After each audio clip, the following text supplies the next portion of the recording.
ఈ ప్రపంచంలో ఉన్న గొప్ప నటుల్లో ఏకైక గొప్ప నటుడు, ఉత్తమ నటుడు, యాక్చువల్‌గా యాక్టింగ్ ఫీల్డ్‌లో ఉంటే గనక బెస్ట్ ఆస్కార్ అవార్డ్స్ ప్రతి సంవత్సరం ఆయనకే వస్తాయి.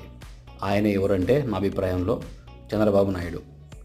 నిన్న అసెంబ్లీలో మాట్లాడుతూ సూపర్ 6 అంటూ హామీలు ఇచ్చాము. కానీ ఇప్పుడు చూస్తుంటే భయమేస్తుంది. హామీలు ఇచ్చినప్పుడు భయమేయలేదా? మరి ఏం చూసుకొని హామీలు ఇచ్చారు మీరు? ఆంధ్ర ప్రజలంతా వెర్రివాళ్ళనుకుంటున్నారా? పిచ్చి వాళ్ళనుకుంటున్నారా? ఇష్టం వచ్చినట్టు హామీలు ఇచ్చేసి భయమేస్తుంది, ప్రజలు అర్థం చేసుకోవాలి. ఇంకా ఎంతకాలం అధికారం కోసం ఇలా నాటకాలు ఆడతారు చంద్రబాబు నాయుడు గారు? ప్రజలను ఎంతకాలం మోసం చేస్తారు? ఈ బాధ్యత మీ ఒక్కరిదే కాదు, బీజేపీది, మీకు సపోర్ట్ చేసే పవన్ కళ్యాణ్ది కూడా. హామీలు ఎవడివ్వమన్నాడండి మిమ్మల్ని? హామీలన్నీ ఇచ్చి అతను 1000 రూపాయలు ఇస్తే మీరు 2000 మీరు సింగపూర్ చేస్తారు. ఆయన ఇస్తేనేమో శ్రీలంక అయిపోద్ది. మరి దీనికి సమాధానం చెప్పండి. ప్రజల్ని మోసం